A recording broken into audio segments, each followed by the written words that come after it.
నమస్తే. ఇన్నాళ్ళు నన్ను సపోర్ట్ చేస్తూ, ఎంకరేజ్ చేస్తూ మీ ప్రేమని నాకు అందిస్తున్న ప్రతి ఒక్కరికి కృతజ్ఞతలు. అలాగే ఈ వీడియో కూడా ఖచ్చితంగా మీకు ఉపయోగపడుతుంది. లైక్, షేర్ అండ్ సబ్స్క్రైబ్ చేసి మీ సపోర్ట్‌ని నాకు అందించండి. అలాగే ఈ వీడియో పట్ల మీకున్న అభిప్రాయాన్ని కామెంట్ సెక్షన్‌లో కామెంట్ చేసి తెలియజేయండి. ఇప్పుడు వీడియోని చూద్దాం. నమస్తే. Welcome to our channel. నేను పద్మిని. ప్రస్తుతంతో పాటు వేదిక ఆస్ట్రాలజర్ అవినాష్ దాస్ గారు ఉన్నారు. మాట్లాడదాం. అవినాష్ గారు నమస్తే అండి. నమస్తే అండి. ఓం నమః శివాయ. ఓం నమో వెంకటేశాయ. అవినాష్ గారు, శని వక్రగతి జరగబోతోంది. అబ్సల్యూట్‌లీ జూన్ 29న స్టార్ట్ కాబోతోంది. ఆల్మోస్ట్ 4.5 మంత్స్ కూడా శని వక్రగతి జరగబోతోంది. డెఫినెట్‌గా 4.5 నెలల పాటు శని వక్రించి ఉండబోతున్నారు కాబట్టి ద్వాదశ రాశుల వాళ్ళకి ఎట్లాంటి ఫలితాలను ఇస్తోందో ఇవాళ మనం చర్చించుకుందామా? చెప్తారా? తప్పకుండా అండి, చర్చించుకుందాం. రైట్. సో చెప్పండి. శని వక్రగతి జూన్ 29న మొదలయ్యి 139 రోజులు ఉంటుంది. కానీ తెలియని విషయం ఏంటంటే ఆల్రెడీ మొదలైపోయింది దాని ఎఫెక్ట్. డోర్ బయట ఒక మనిషి నుంచున్నాడు, ఇంకా ఎంటర్ కాలే, కానీ మనకు తెలిసిపోయింది ఆయన ఉన్నాడు అని. మీకు వృషభ రాశి గురించి నేను చెప్పినప్పుడు మీకు అది అర్థమవుతుంది. సో ఈ శని వక్రగతి, శని వక్రగతి. సో వాట్ ఈస్ వక్రగతి? వక్రగతి అంటే ఏమిటి? నేను క్లాసెస్ తీసుకుంటున్నప్పుడు నాకు బాగా గుర్తు, నన్ను లేపి అడిగారు వాట్ ఈజ్ రెట్రోగ్రేడ్ అంటే, వక్రగతి అంటే ఏంటి? నాకు తెలియదండి అని చెప్పా. అంటే మీరు క్లాసెస్ నేర్చుకునేటప్పుడు ఎప్పుడైనా ఇదే ఆన్సర్ ఇస్తూ ఉంటా నేను. అదేమిటి ఇప్పుడు కూడా? ఇప్పుడు కాదు, అప్పుడు జనరల్ గా. సో ఎవరిని ఏదైనా అడిగితే అట్లా సరదాగా చెప్తూ ఉంటాం. సో వక్రగతి అంటే ఏంటి అవినాష్? నాకు తెలియదు సార్. ఓకే, నేర్పిస్తానని చెప్పి బోర్డు మీద రాశారు మా sir. CDR, confusion, duality, repetition. అంటే పిచ్చి పిచ్చిగా చేయడము, డ్యువాలిటీ రెండు పనులు ఒకటేసారి చేయడము, రిపిటీషన్ చేసిన పని మళ్ళీ మళ్ళీ మళ్ళీ మళ్ళీ చేయడం, అంటే శుద్ధి చేసుకోవడం. ఇప్పుడు ఒక పని మన వల్ల అవ్వట్లేదు, మొదటిసారి, రెండోసారి, మూడోసారి, నాలుగోసారి, ఐదోసారి, 6, 8, 9, 10, 20, 30 సాధించి తీరుతాడు. శుద్ధి జరుగుతుంది శని వక్రగతిలో. ఎందుకంటే సిడిఆర్ కదా, కన్ఫ్యూజన్. ఒకడు కన్ఫ్యూజన్లోకి వెళ్ళిపోతాడు, కన్ఫ్యూజన్లోకి వెళ్ళిపోయి పిచ్చడైపోతాడు. ఒకడు నేను పోరాడతానని చెప్పి మళ్ళీ మళ్ళీ మళ్ళీ మళ్ళీ దాన్ని ఏమంటారు, అది ఇంకా try and try till you die. అదే until your success. Correct. Die కాదు, అంటిల్ యూ సక్సెస్ వచ్చేదాకా. అంటే విపరీతమైన ప్రయత్నం, అంటే విపరీతంగా కష్టపడాల్సి వస్తుంది. 12 రాశులు వాళ్ళు ఈసారి విపరీతంగా కష్టపడతారు, మామూలుగా కాదు, ఇట్లా అట్లా కాదు. ఈ సమయం 139 రోజులు మనిషిని బాగా కష్టపడుతుంది. శని కన్ఫ్యూజన్ లోకి తీసుకెళ్తుంది.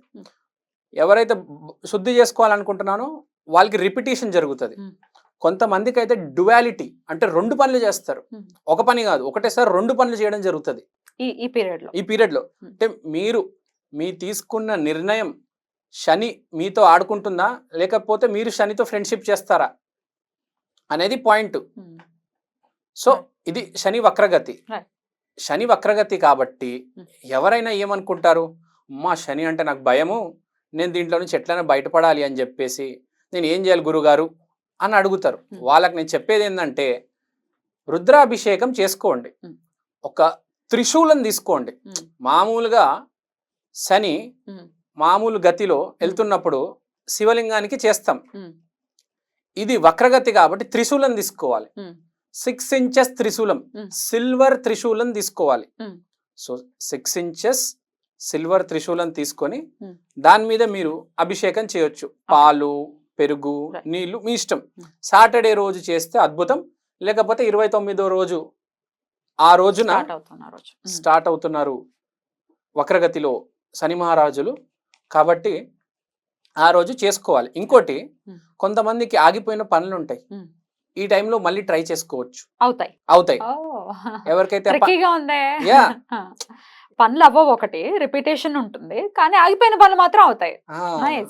ఇప్పుడు వెనకాల ఎప్పుడో 2 సంవత్సరాల క్రితం ఆగిపోయింది పని, మళ్ళీ అవకాశం దొరికిందిరా నీకు, ఈసారి ట్రై చేసుకో, అవకాశం వాడుకో. అది ఎవరికి అనేది ఇప్పుడు రాశి ఫలితాల్లో మనం తెలుసుకుందాం. అది ఎవరికి, అందరికి చెల్లుతుంది ఒకటి, ప్లస్ ఎవరికి ఏ డైరెక్షన్ లో చెల్లుతుంది. అంటే ఏదో పెళ్లి సంబంధం ఆగిపోయి ఉంటది, మళ్ళీ దానికి ఒకసారి ట్రై చేయి, వస్తుంది. ఒక్కొక్క మనిషికి వాళ్ళ రాశి తగ్గట్టు వాళ్ళు ఏమి చేసుకుంటే ఏ పని ఆగిపోయి ఉంటే పూర్వంలో ఇప్పుడు చేసుకుంటే అది ముందుకు తీసుకెళ్ళొచ్చు అనేది ఇప్పుడు అనేది చూద్దాం. మనం చూస్తాం తప్పకుండా. తప్పకుండా. ఉమ్. తర్వాత ఇంకా చెప్పాలంటే ఈసారి శని వక్రగతిలో ఎవరైనా, శని అంటే శివుడికి సంబంధించిన పుణ్యక్షేత్రాలు ఉంటాయి. అరుణాచలం కానీ కాశీ కానీ వెళితే అద్భుతంగా ఉంటుంది. Right. ఎందుకంటే మీ ఆగిపోయిన పని కావచ్చు, లేకపోతే ఈసారి కొత్తగా మొదలుపెట్టే పని కావచ్చు, బ్లెస్సింగ్స్ తీసుకొని Right. మీరు చేస్తే అద్భుతమైన ఫలితాలు వస్తాయి. Right. శని వక్రగతి అంటే స్పెషల్ శివుడికి, Mm. Not like normal. So double energy పుంజుకొని ముందుకెళ్తున్నట్టు శని వక్రగతి అంటే ఒక Right. ఫోర్స్తో. ఇప్పుడు మీరే ఆలోచించండి, ఒక మనిషి ఒక అడుగు వెనకలేసి ఉమ్. వెళ్తున్నాడు వెనకల డైరెక్షన్లో. Mm. ఒక అడుగు, ఇప్పుడు సింహం 4 అడుగులు వెనక్కేసి శక్తిని పుంజుకుంటుంది ముందుకి. ఎస్, మీరు ఉమ్. కరెక్ట్ చెప్పారు, Mm. శక్తిని పుంజుకుంటుంది. Mm. సో స్పెషల్ టైం కాబట్టి Mm. ఈసారి తప్పనిసరిగా మీరు ఆ కాశీలో దర్శనం చేసుకోండి, అరుణాచలంలో దర్శనం చేసుకోండి, గిరి ప్రదక్షిణ చేసుకోండి, ముందుకెళ్ళండి. Right. ఎవరికైనా సీరియస్గా ఈ శని వక్రగతి తీసుకోవాలని ఉంటే బటుక భైరవ అనుష్ఠానం Mm. లేకపోతే సాధన ఒక గురువు దగ్గర తీసుకొని Mm. చేస్తే చాలా మంచిది, అద్భుతంగా ఉంటుంది. ఎందుకంటే ఈ టైంలో బటుక భైరవ లేకపోతే శివుడు, ఆంజనేయ స్వామి, ఈ శక్తులన్నీ బాగా ప్రామినెంట్గా ఉంటాయి కాబట్టి ఉమ్. ఈసారి ఈ పూజలు, అనుష్ఠానాలు, సాధనలు రైట్. ఇక ద్వాదశ రాశి ఫలితాలు కూడా ఒకసారి చూద్దాం. చూద్దాం. ఇక మరి మీన రాశి వారికి ఆల్రెడీ ఏలినాటి శనితోనే ఉన్నారు వీళ్ళు, ఫస్ట్ ఫేజ్ ఆఫ్ ఏలినాటి శనిలోనే ఉన్నారు. మరి ఈ ఏలినాటి శని ఇంపాక్ట్ ఏమైనా తగ్గుతుందా ఈ రెట్రోగ్రేషన్ వల్ల? అసలు శని భగవానుడు ఎట్లాంటి రిజల్ట్స్ ఇస్తున్నారు మీన రాశి వారికి? మీనరాశి వాళ్ళకి అద్భుతంగా చాలా బాగుంది ఈసారి. స్టేట్ ఆఫ్ యూఫోరియాలోకి వెళ్ళిపోతారు వీళ్ళు. అంటే అంటే విపరీతమైన ఆనందం. మీనరాశి అనేది 12వ రాశి. దీనివల్ల విపరీతమైన ఆనందం వస్తుంది వీళ్ళకి. అంటే ఒక స్పిరిచువల్ ఎన్లైట్మెంట్ అంటారు చూడండి. ఏ కారణం లేకుండా మనం పొద్దున్న లేవగానే ఒకరోజు చాలా చిరాకుగా ఉంటుంది, ఒకరోజు చాలా ఆనందంగా ఉంటాం. వితౌట్ ఎనీ రీజన్ ఆనందం వస్తుంది, దాన్ని యూఫోరియా అంటారు. సో వితౌట్ ఆనందం అనమాట, ఆనంద స్థితి వితౌట్ ఎనీ రీజన్. ఎందుకు జరుగుతుంది అంటే వీళ్ళకు ఫ్రెండ్ సర్కిల్ ఏదైతే ఉంటుందో ఆ ఫ్రెండ్ సర్కిల్లో వల్ల వాళ్ళు హెల్ప్ చేయడం, ఇమోషనల్గా కనెక్ట్ అవ్వడం. మనిషి హ్యాపీనెస్ ఎప్పుడు వస్తుంది అంటే అండి, ఇమోషనల్గా కనెక్ట్ అయినప్పుడు. మనిషి పుట్టుక నుంచి చనిపోయే వరకు అన్నీ మారతాయి, కానీ ఇమోషన్ మారదండి. ప్రతి మనిషి ఒక ఇమోషన్ ఉంటుంది. ఆ ఇమోషన్ ఎప్పుడైతే కనెక్ట్ అవుతాడో మనిషి హ్యాపీగా ఫీల్ అవుతాడు. ఇప్పుడు ఒక మనిషిని పొగిడితే హ్యాపీగా ఫీల్ అవుతాడు, ఒక మనిషిని తిడితే హ్యాపీగా ఫీల్ అవుతాడు, ఒక మనిషిని గైడ్ చేస్తే హ్యాపీగా ఫీల్ అవుతాడు. సో ఒక ఇమోషన్ కనెక్ట్ అయి ఉంటుంది ఎక్కడో.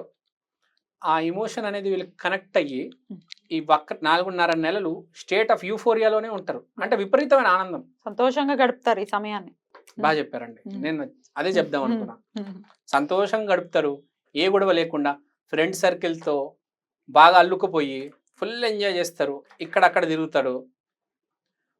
ప్లస్ వ్యాపారంలో చిన్న మార్పు చేస్తే పెద్ద లాభాలు వస్తాయి. ఎప్పుడైనా మనము చిన్నదేదో కొంచెం ఉప్పు యాడ్ చేస్తే కూరలో చాలా చేంజ్ వచ్చేస్తుంది. అలానే వీళ్ళకి చిన్న మ్యాజిక్ రెమెడీ దొరుకుతుంది. ఏం చేసుకుంటే మన వ్యాపారం అభివృద్ధి చెందుతుంది. ఆఫీస్లో కూడా చూస్తాము, చాలా కష్టపడతాం, కానీ ఏదో ఒక చిన్న పని చేయడం వల్ల సీనియర్ కళ్ళలో పడతాము, దానివల్ల ఎక్కడో ప్రమోషన్ వస్తుంది. అది వీళ్ళకి జరగబోతుంది. అంటే చిన్న దానివల్ల ఏంటబ్బా నాకు ప్రమోషన్ వచ్చేసింది, మా వాళ్ళు అందరు పొగుడుతున్నారు, ఆ పిచ్చి వచ్చేస్తుంది అంటారు చూడు, యూఫోరియా. ఆనందంలో మైకంలోకి వెళ్ళిపోతారు. అరే ఈ దేవుడి దయ భలే ఉందిరా బాబు, నిజంగా అసలు మ్యాజిక్ జరుగుతుంది అనమాట వీళ్ళ జీవితంలో. అండ్ వీళ్ళకి ఇంకా ఏం జరుగుతుందంటే వీళ్ళు డైలీ రొటీన్ని అడాప్ట్ చేసుకుంటారు. ఎక్సర్సైజ్ అనేది స్టార్ట్ చేస్తారు. ఈ షుగరు, బీపీ, ఏవేవో జబ్బులు ఉంటాయి, అవన్నిటి నుంచి బయటపడాలని చెప్పేసి ఎక్సర్సైజ్ సీరియస్గా స్టార్ట్ చేస్తారు. ఈ 4.5 నెలలు ఫుల్ సీరియస్గా చేస్తారు వీళ్ళు. ఒక డిసిప్లిన్ మెయింటైన్ చేసి హెల్త్ రెజ్యూమ్ తీసుకొస్తారు. మన హెల్త్ ఇంప్రూవ్ చేయాలి ఎట్లయినా అని చెప్పేసి. ఎందుకంటే ఒకసారి ఆ జాబ్ నుంచి, ఆ వ్యాపారం నుంచి స్ట్రెస్ తగ్గిపోయి ప్రాఫిట్ పోయేసరికి ఇంకా మనిషి ఆటోమేటిక్ ఉంటాడు. రైట్. దాని మీద కాన్సన్ట్రేషన్. కాన్సన్ట్రేట్ చేయగలరు. మనకు మిగిలిన ప్రాబ్లం ఏంటి? హెల్తే. డబ్బులు వచ్చేసి అన్ని ప్రమోషన్లు వచ్చేసాయి. హెల్త్ మీద కాన్సన్ట్రేట్ చేసి బాగా ఇంప్రూవ్ అవుతాడు. అన్ని చెప్పుకోవాలంటే అద్భుతంగా ఉంది వీళ్ళకి. సో రెమెడీ ఎవరికైతే కొంచెం ఏదైనా ఇబ్బంది ఉంది, ప్రాబ్లం ఉంది, ఇప్పుడు శని దశలో, శని ఆ గోచారంలో కానీ వీళ్ళ దశలో కానీ వీళ్ళ జాతకంలో బాలేడు, ఈ సమయంలో కూడా కొంచెం ఈ రెమెడీ చేసుకుంటే వీళ్ళకి బాగా పుంజుకుంటారు. సో వీళ్ళకి రెమెడీ ఏంటంటే ఒక అరటిపండు, శనగలు. ఓకే. సో ఈసారి మీనరాశి వాళ్ళు మంచి పరిహారం చేసుకోగలరు. ఈసారి వీళ్ళు అటిపండు దానం చేస్తే మంచిది, శనగలు దానం చేస్తే మంచిది. అద్భుతంగా ఉంటది, మంచి పీరియడ్ నడుస్తుంది, ఇంకా వైభోగం, హ్యాపీనెస్ దారిన వెళ్తారు. అద్భుతమైన టైం పీరియడ్ చెప్పాలంటే మన ఇప్పుడు ఈ ఉన్న శని వక్రగతిలో నంబర్ 1 ర్యాంక్ ఇవ్వాలంటే నేను మీనరాశికే ఇస్తాను. బ్యూటిఫుల్. చాలా చాలా హ్యాపీగా వెల్కమ్ చేయొచ్చు అయితే ఈ 4.5 months కూడా మీనరాశి వాళ్ళు. రైట్ అండి. ద్వాదశ రాశి వాళ్ళకు కూడా ఈ వక్రగతి వల్ల వచ్చేటటువంటి ఫలితాలని చాలా అద్భుతంగా వివరించారు. కృతజ్ఞతలు అవినాష్ గారు. నమస్తే. నమస్తే.